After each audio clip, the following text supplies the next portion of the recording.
예수님은 이 땅에 말씀이 육신이 되어 오셨습니다. 성육신 인카네이션이라고 이야기합니다. 하나님이 예수님께서 말씀으로 우리 가운데 직접 오셨음을 의미하는 말입니다. 그리고 이제 때가 되어서 이제 예수님은 세례 요한에게 세례를 받으시고 자신의 그 공생애를 시작하십니다. 예수님께서 갈릴리 호수를 걸으시다가 그곳에서 그물을 던지며 물고기를 잡고 있던 어부들을 만나시게 됩니다. 그리고 그들에게 말씀하시지요. 나를 따라오너라. 내가 너희를 사람 낚는 어부가 되게 하겠다 하십니다. 그 어부들은 그렇게 자신의 모든 것인 그물을 버리고 아무 지체 없이 예수님을 따라 제자가 됩니다. 그리고는 이 마을 저 마을을 다니며 예수님과 함께 복음을 전합니다. 그들은 그렇게 많이 배우지도 못하였습니다. 그리고 그들은 그렇게 높은 지위나 부자도 아니었습니다. 세상에 칭찬을 들을 만한 사람들도 아니었습니다. 되려 세리와 같이 사람들의 욕을 먹는 사람들도 있었습니다. 그런 그들을 예수님께서는 부르시고 함께 이 마을 저 마을을 두루 다니시며 하나님 나라가 가까웠다. 이제는 회개할 때이다. 천국 복음을 듣고 구원을 받을 것을 선포하고 다니십니다. 예수님과 함께하는 3년의 시간 동안 그 제자들은 예수님께서 병든 자를 낫게 하고 귀신 들린 사람에게서 귀신을 쫓아내시는 것을 직접 목격하게 됩니다. 죽은 자를 살리시고 누구에게도 듣지 못했던 놀라운 말씀들을 그 현장에서 직접 들으며 이제 곧 올 하나님의 나라를 기다리며 예수님의 그 사역을 돕습니다. 그리고 제자들은 직접 예수님처럼 귀신을 내쫓고 말씀의 권세를 가지고 복음을 전하기도 합니다. 어부였던 또 세상의 욕을 먹던 세리였던 그들이 하나님이신 예수님과 함께 엄청난 사역을 해낸 것입니다. 그러나 그렇게 예수님과 함께 다니며 생활한 그들이지만 그들은 진짜 예수님의 그 계획과 하나님이 예수님을 통하여 하실 그 사명을 몰랐습니다. 함께하는 동안 계속하신 말씀이지만 그들은 예수님의 그의 말씀의 그 의미를 듣고도 몰랐지요. 이 세상의 죄를 내가 십자가 위에서 용서하겠다라는 말씀 말입니다.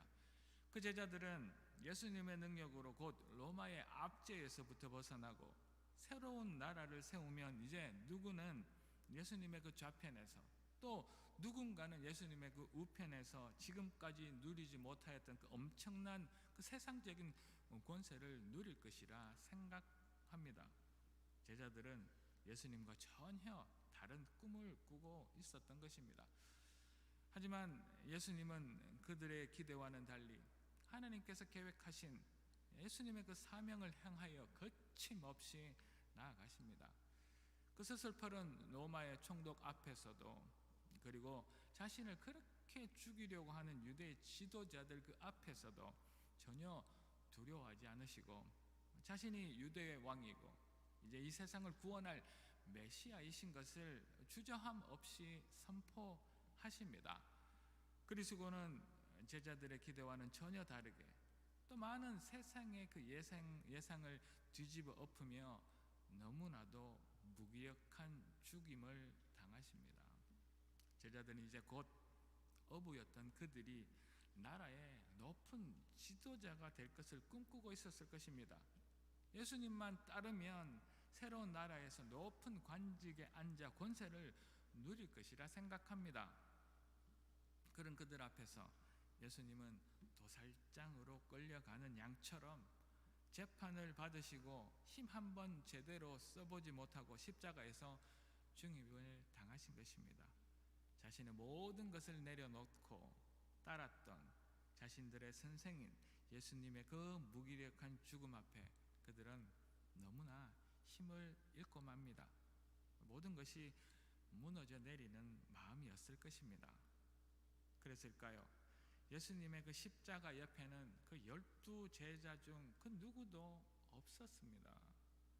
그리고 그들은 예수님께서 죽으시고 다시 3일 만에 살아나실 것이라는 그 말씀조차 까맣게 잊은 채 이제 실망하고 낙담한 채 다시 자신들의 고향 갈릴리, 자신들이 가장 잘하는 물고기 잡는 일로 되돌아가 버리고 말았습니다. 이런 힘을 잃고 낙담한 제자들 앞에 예수님께서 다시 나타나신 것입니다. 오늘 이 아침 우리 앞에 나타나신 예수님을 만나는 복된 우리 모두가 되기를 아침 주의 이름으로 축복합니다. 자신의 기대와 다르게 이 세상이 또 나의 일들이 내 생각에 다르게 돌아갈 그때에 예수 믿으면 복을 받고 내가 기도한 대로 다 될 것이라는 그 기대와는 다르게 예수 믿어도 제대로 되는 일이 없는 것 같은 우리들 앞에 나타나신 예수님을 만나는 오늘 하루가 되기를 축원합니다. 그렇게 실망하고 다시 제자리로 돌아간 제자들에게, 그리고 우리 삶에 지쳐 다시 일어설 힘을 잃은 우리들 앞에 나타나신 그 예수님께서는 말씀하십니다. 괜찮다, 다시 시작하자라고 손을 내미시는 것을 깨닫고 오늘 이 시간 알아서 다시 일어설 수 있는 용기가 우리 안에 차고 넘치기를 다시 한번 이 아침 주의 이름으로 축복합니다. 괜찮다, 다시 시작하자 하신 그 말씀을 하신 예수님께서는 첫째입니다. 이렇게 말씀하십니다. 나만 사랑하면 된단다 라고 말씀하십니다. 오늘 보면 15절에서 17절의 말씀을 제가 다시 한번 봉독해 드립니다. 제가 지금까지 성경 봉독을 그렇게 많이 했지만 오늘 봉독하신 집사님처럼 마음을 다하여 봉독한 것을 본 적이 없습니다. 제가 잘할 수 있을까? 다시 한번 들어보십시오. 그들이 족반 먹은 후에 예수께서 시몬 베드로에게 이르시되 요한의 아들 시몬아, 네가 이 사람들보다 나를 더 사랑하느냐 하시니 이르되 주님 그러하나이다. 내가 주님을 사랑하는 줄 주께서 아시나이다. 이르시되 내 양을 먹이라 하시고 또 두 번째 이르시되 요한의 아들 시몬아, 네가 나를 사랑하느냐 하시니 이르되 주님 그러하나이다. 내가 주님을 사랑하는 줄 주께서 아시나이다. 이르시되 내 양을 치라 하시니 세 번째 이르시되 요한의 아들 시몬아, 네가 나를 사랑하느냐 하시니 주께서 세 번째 네가 나를 사랑하느냐 하심으로 베드로가 이제 근심하여 이르되 주님 모든 것을 아시오매 내가 주님을 사랑하는 줄을 주께서 아시나이다. 이제 예수께서 이르시되 내 양을 먹이라. 아멘. 여러분은 지금까지 하고 싶은 일들, 당연히 내가 예상하고 기대하던 그 일이 아닌 정말 힘든 상황에 빠져보신 적이 있으신가요? 정말 잘 되던 일이 실패가 되고 전혀 다른 방향으로 전개되어서 이 현실에서조차 도망가고 싶은 일은 없으셨습니까? 지금 한 사람 베드로가 있습니다. 예수님의 수제자라 불리던 베드로입니다. 한때 주는 나의 하나님이시여 살아계신 하나님의 아들이라 말하며 정말 예수님을 온 마음과 온 정성을 다하여 따르던 그런 베드로입니다.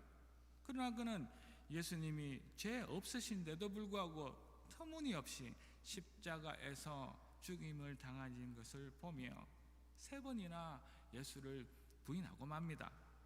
자신의 그 기대와 예상, 인생의 계획과는 전혀 다른 일들 앞에 베드로는 좌절하고 있었던 것입니다. 그리고 그는 실망하며 낙담하여서 자신의 고향 갈릴리, 자신이 가장 잘하던 옛적 물고기 잡는 일로 되돌아가 버립니다. 그 앞에 예수님이 다시 나타나신 것입니다.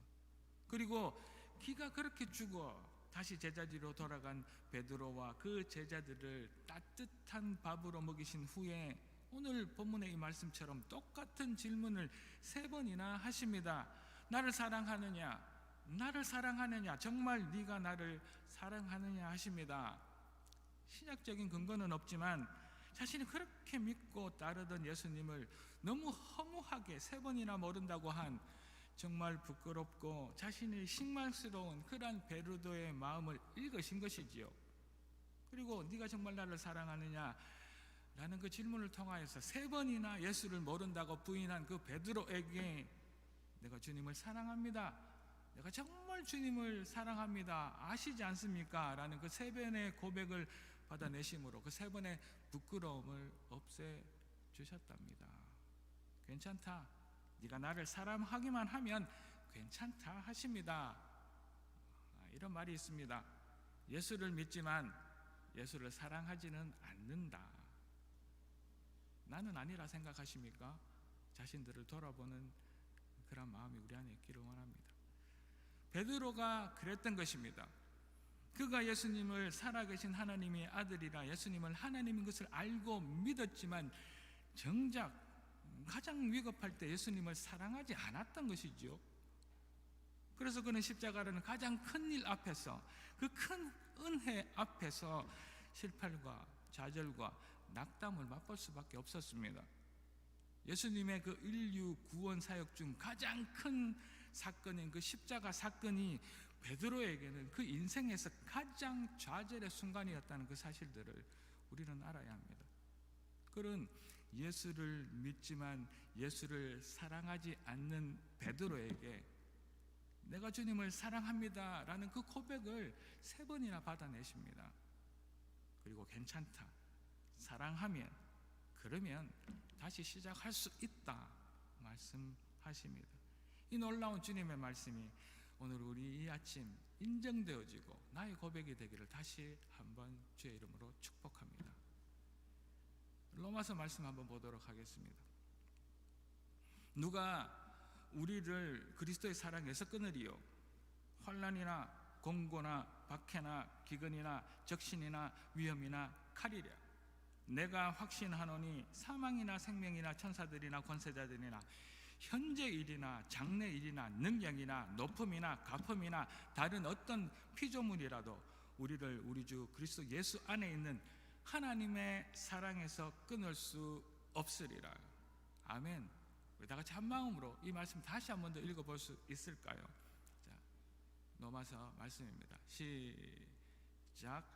누가 우리를 그리스도 예수의 사랑에서 끊으리요? 환난이나 공고나 박해나 기근이나 적신이나 위험이나 칼이랴.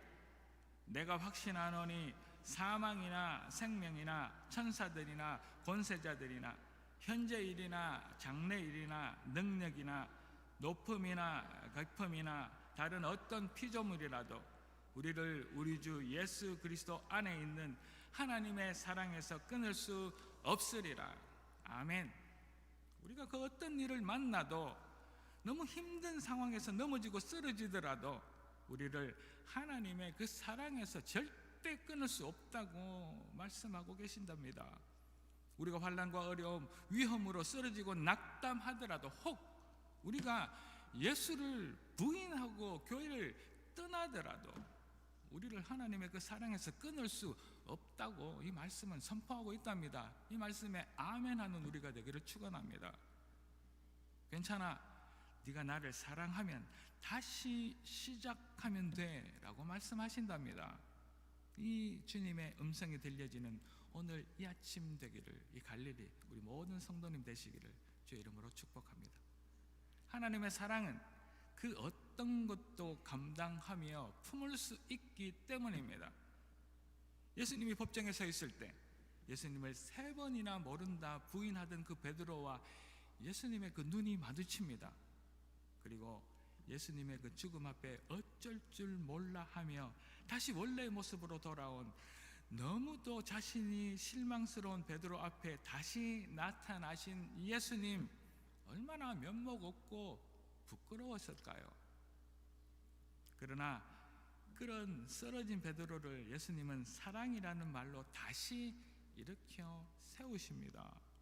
괜찮다고 다독이며 다시 할 수 있다 하십니다.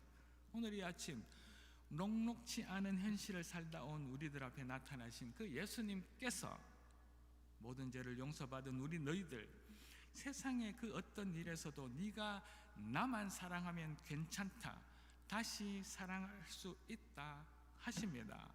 이 주님의 말씀에 순종하는 우리와 오늘 주간 예배 드리는 남녀 선교회 모든 회원분 되시기를 주의 이름으로 축복합니다. 현실의 좌절, 내 삶의 부끄러움 다시 주저앉은 우리들에게 괜찮다, 내가 너를 사랑하기 때문에 괜찮다, 네가 나를 사랑하면 다시 시작할 수 있다는 그 주님의 간절하신 또 넘치는 그 사랑의 음성을 듣는 우리가 되기를 축원합니다.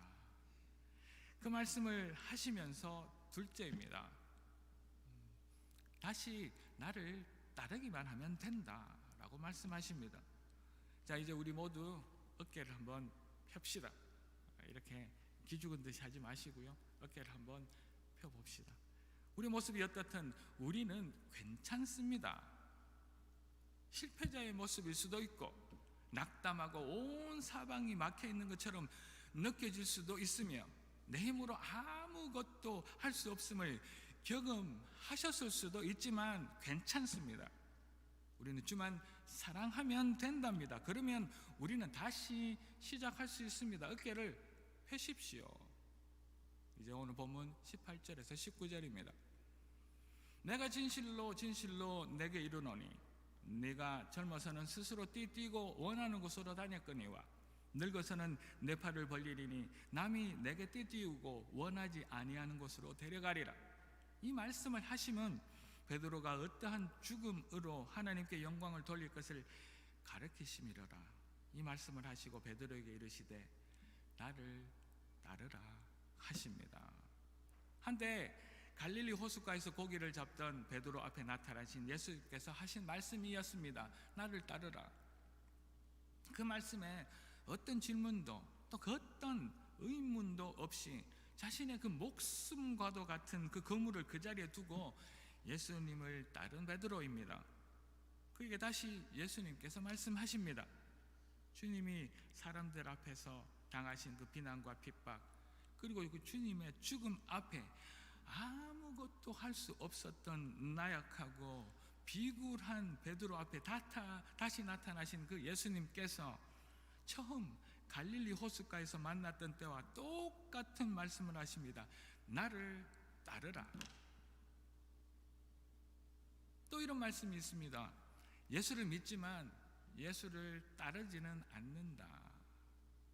한번 생각해 보십시오. 그것이 베드로의 이야기만일 것인가? 우리의 모습일까요? 예수님이 살아계신 하나님으로 알고 믿었던 베드로, 그러나 예수님을 따르지 않고 세상으로 되돌아가 버린 베드로에게 다시 말씀하십니다. 나를 따르라. 괜찮다 하십니다. 나를 따라와서 다시 시작하자고 말씀하십니다. 실패한 베드로, 부끄럽고 어쩔 줄을 몰라 다시 옛날로 돌아가 버린 베드로에게 다시 나를 따라오라 말씀하시는 그 말씀이 들려지는 오늘 이 아침 되기를 축원합니다.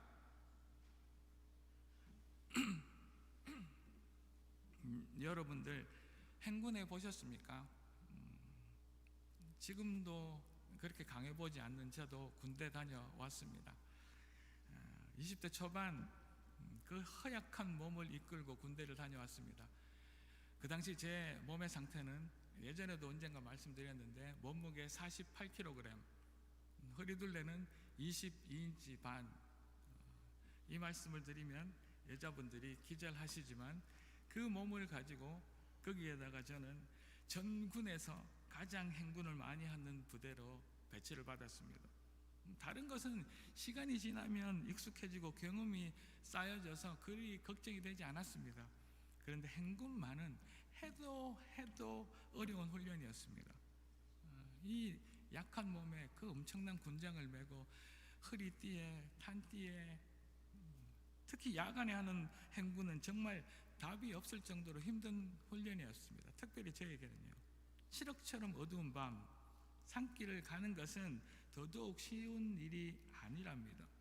무거운 군장, 그 배낭을 메고 또 한쪽에는 무거운 총을 지닌 그 수많은 군인들이 안전하게 행군을 마치는 그 방법이라는 것은 자기 앞사람만 따라가는 것입니다.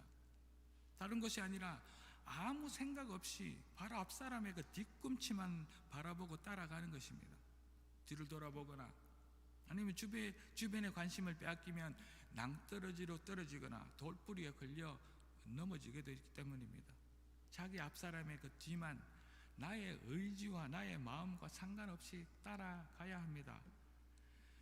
베드로가, 그리고 우리들이 실패를 만나고 좌절을 느낄 때 깜깜한 밤과 같은 그 어두운 순간에 우리는 예수님의 뒤만 따라가야 우리 인생의 길을 안전하게 갈 수 있습니다. 그리고 다시 시작할 수 있답니다. 온 사방이 칠흑처럼 어둡고 한치 앞도 보이지 않을 때, 내가 해놓은 그 지난 일들이, 우리 크리스찬들이 정말 예수는 잘 믿지만 내 앞에 어두운 일이 생기고 현실의 문제에 부딪히면 길을 잃고 낙담하고 힘을 잃는 그 이유가 내가 예수를 믿지만 예수를 따르지 않기 때문입니다. 예수를 믿는다고 하면서도 조금의 어려움만 있으면 문제의 답을 찾으려고 예수가 아닌 세상을 따라가니 다시 설 수도, 다시 제대로 시작할 수조차 없는 것입니다. 젊었을 때는 자기 마음대로 원하는 대로 살았던 그 베드로가 이제 예수님을 따르며 자신이 원하지 않는 곳으로 가게 됩니다. 이제야 깨닫고 정말 예수를 따라서 진정한 제자가 된 것이죠. 우리가 크리스찬이 된다는 것은, 우리가 제자가 되기로 작정한다는 것은 다른 것이 아닙니다. 예수님을 따르는 것입니다. 말씀대로 우리가 아는 예수님의 그 삶처럼 살아낼 때 우리가 크리스찬이고 우리가 제자입니다. 이 예배에서만, 또 누군가 나를 볼 때만 하나님의 영광에 두고 말씀을 읽는 그 신용을 하는 그런 사람이 아니라 내 삶 전체가 예수 그리스도를 따르는 것입니다. 그리고 다시 새롭게 출발하는 것, 이것이 크리스찬, 이것이 성도, 이것이 제자가 되는 것이죠. 크리스찬은 이것도 저것도, 크리스찬은 여기저기를 내가 세상을 따라가 볼까 기웃거리는 사람이 아니랍니다. 크리스찬이라는 것은 이것이냐 저것이냐 명확한 선택을 결단하는 사람입니다. 오늘 이 시간 나를 따르라는 예수님의 그 말씀을 결단하며 선택하는 우리 모든 갈릴리, 그리고 남녀 성교회 회원 여러분들 되시기를, 그래서 그 자리에서 다시 시작하는 놀라운 은혜를 맛보아 누리는 우리가 되기를 주의 이름으로 축복합니다. 주를 따릅시다. 이제 셋째입니다.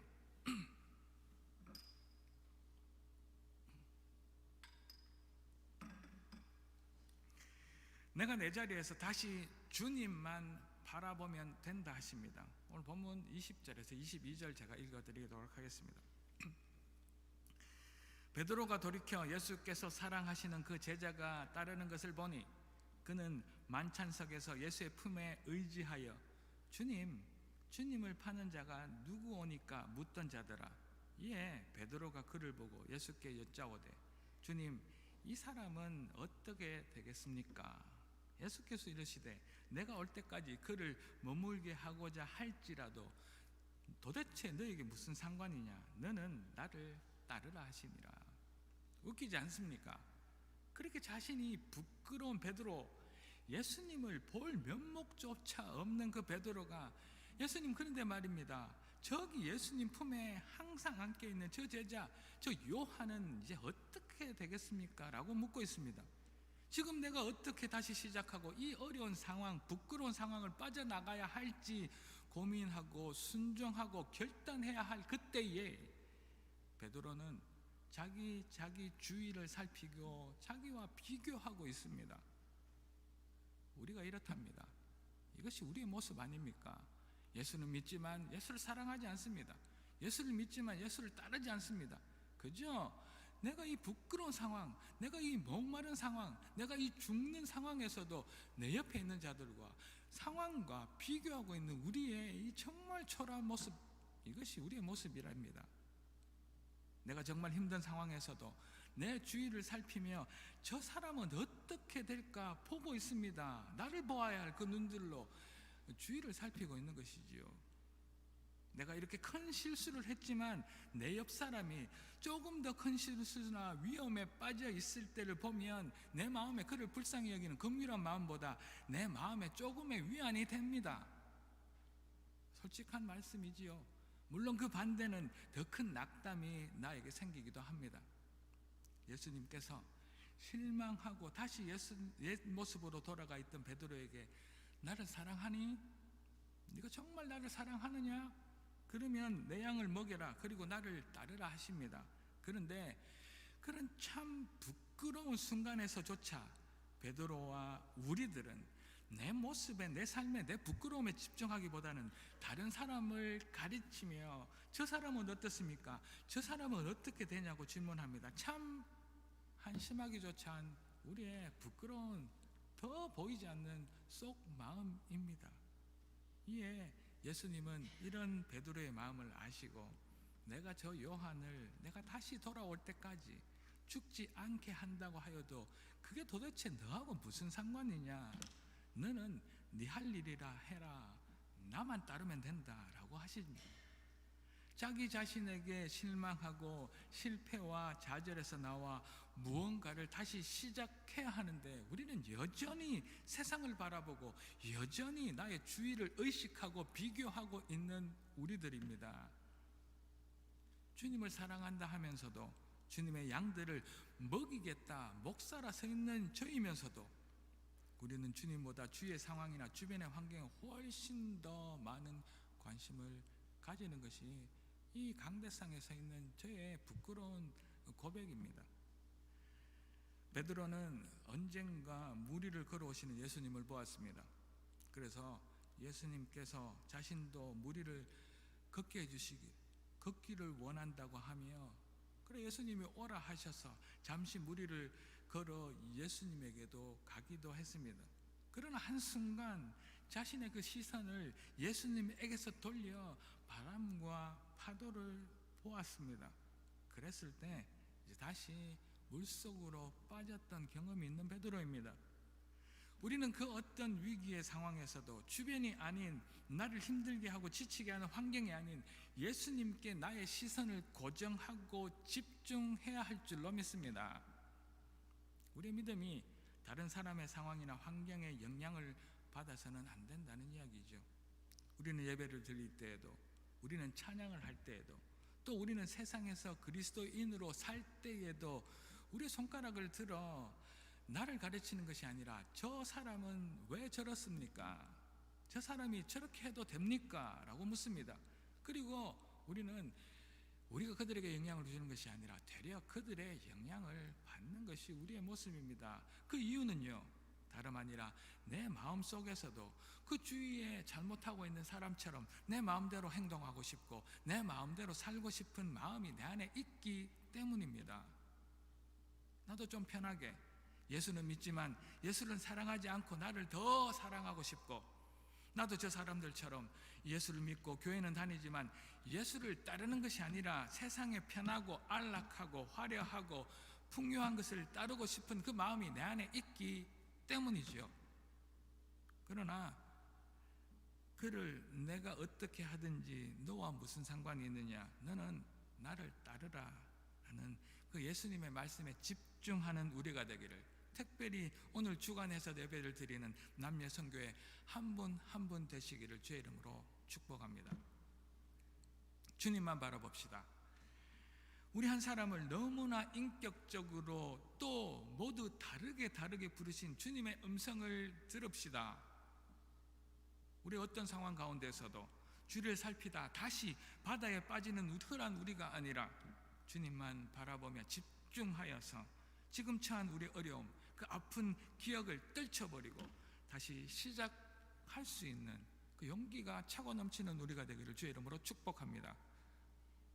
괜찮다, 나만 바라보고 시작해라 라는 주님의 음성을 들어내는 복된 하루 되기를 축원합니다. 사랑하는 갈릴리 가족 여러분, 우리의 삶에 지쳐 또 혹 부끄럽고 면목 없는 일에 처한 우리들을 예수님은 사랑이라는 그 말씀으로 다시 세우십니다. 괜찮다고 다독이며 다시 할 수 있다 하십니다. 모든 죄를 용서받은 우리들, 세상의 그 어떤 일에서도 네가 나를 사랑만 한다면 괜찮다, 다시 시작할 수 있다 라는 그 음성을 오늘 이 아침 듣는 우리가 되기를 축원합니다.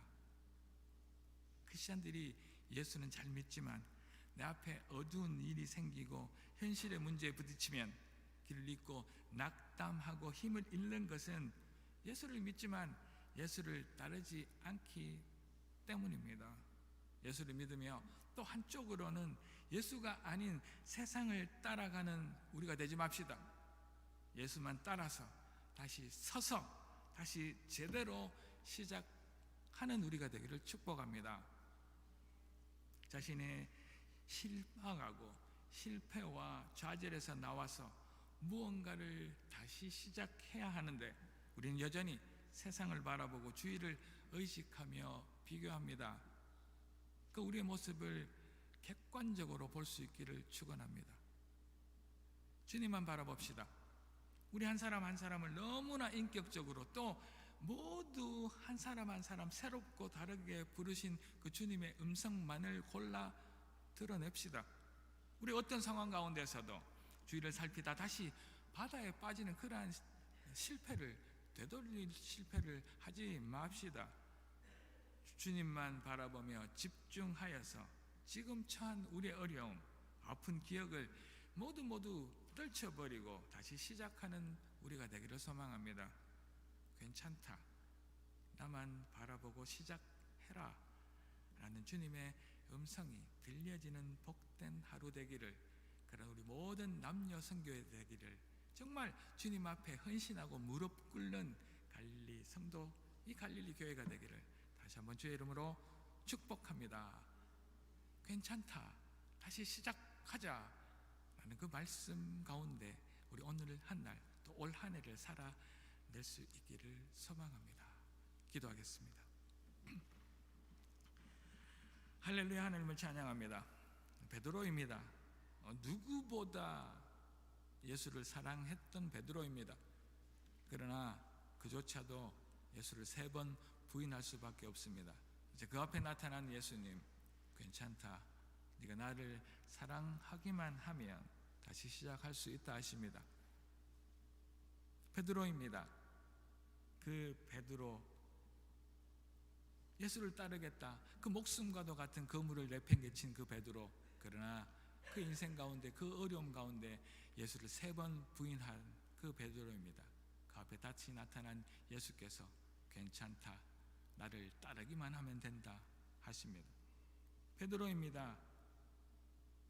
예수를 따라 무리를 걸어갈 수 있던 그 베드로, 그러나 그 어려움 가운데, 그 부끄러운 가운데조차 주위와 비교하여서 주위를 바라보고 따라서 다시 물에 빠지는 그 베드로, 그러나 하나님께서는 나만 바라보고 집중하여 따라오라 하십니다.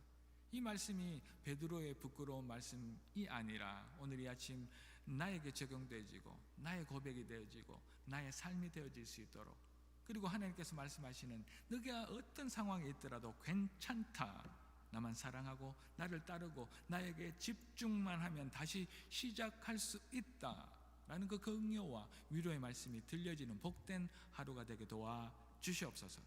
그래 하실 하나님만 찬양하옵고 이 모든 말씀 살아계신 예수 그리스도 이름으로 감사드리며 기도 올리옵나이다. 아멘.